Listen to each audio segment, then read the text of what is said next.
Hello and welcome to another D-Value video. Today we're going to take an in-depth look at the Ford Motor Company, ticker symbol F. We'll dive into the financial metrics, assess the company's growth, and ultimately try to find its fair buy price. The Ford Motor Company, commonly known as Ford, is an American multinational automobile manufacturer headquartered in Dearborn, Michigan, United States.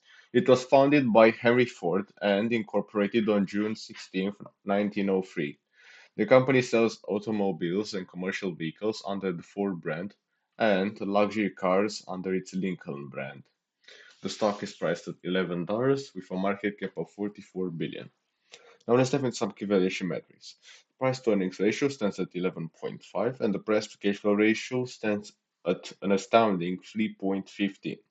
The median PE over the past 10 years was 11.2. Over the past 5 years, the company's revenue has grown by 15.5%, and its bottom line has increased 91-fold. In terms of earnings per share, there has been a growth of 107-fold. Notably, the number of common shares outstanding is 4.03 billion, a plus 0.1% change over a period. Now, let's assess the company's liquidity and solvency. The interest coverage ratio is 2.74, which is not really that good. It's a bit too close to problematic levels. The quick ratio measure of the company's short-term liquidity is 1, which is okay. This suggests that they are able to handle short-term shocks. Additionally, the long-term debt equity ratio is 0.45 and the total debt equity ratio is 0.47, which for their huge capex expenses is pretty good. I mean, usually old auto businesses, especially in the United States, are have a very big debt on their balance sheet, so 0.45 debt to equity is not really that bad. Shifting to the cash flow statement, cash from operations stands at 14.9 billion, reflecting a decrease of 15.4%.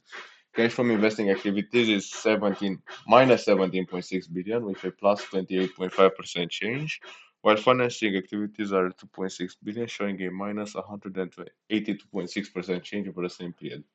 Capex has increased by 7.9% and free cash flow has decreased by 139% to minus 1.6 billion. But as you can see, this is only a one-time thing, so by uh, the end of this year, they're already free cash flow positive, and next year they'll record a new record cash flow, free cash flow. Moving forward, let's look at the return metrics to see how the company is utilizing its resources. The return on equity is 8.8%, the return on investment is 2.8%, the return on assets is 1.4%, and the return on invested capital stands at 2.1%. Finally, let's find the acceptable buy price. The first method is conducting a discounted cash flow analysis. Using a discount rate of 9%, a revenue growth rate of 3.75% for 10 years, and a perpetuity growth rate of 2%, we get a fair value of $14.1.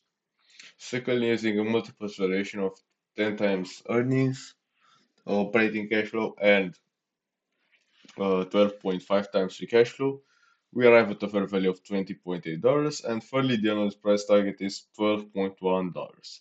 Putting it all together, we get an intrinsic value of 15.3, and using a 15% margin of safety, we get an acceptable buy price of $13, suggesting that the stock at the current levels is undervalued. To wrap up my analysis, I rate Ford as a buy. Now, as for a short commentary on the Ford Motor Company, I believe that their only problem at the moment is their interest coverage ratio. If rates drop next year, next 2 or 3 years, then I believe that they are in for a big run up in their stock price because they're trading at astoundingly small multiples. I mean, 3 times cash flow. That is absurd. What trades at 3 times cash flow? I have no idea. And the free cash flow uh, is estimated to go up to very high levels in the next 3 to 4 years because of their rebound in cash from operations and their stabilization in capex. So that means that in 2026 or 2027, they'll be trading at three times, four times free cash flow, uh, assuming the current stock price.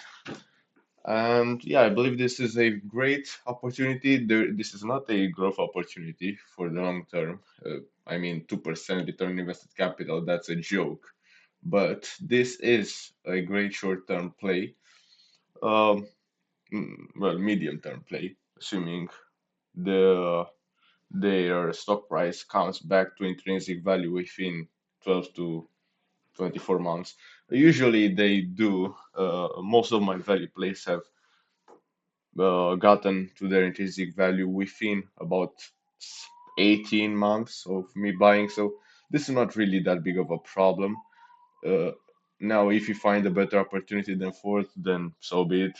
And also, you should do your own due diligence since maybe I overlooked something. This is not, after all, a in-depth analysis. This is just a top of the top of the balance sheet, income statement, and and cash flow statement analysis. I also love to hear your opinions in the comments. But as for now, let's end the video with a buy rating. And I thank you for watching. If you find this video helpful, please like and subscribe for more deeper analysis. And see you in the next video. Bye.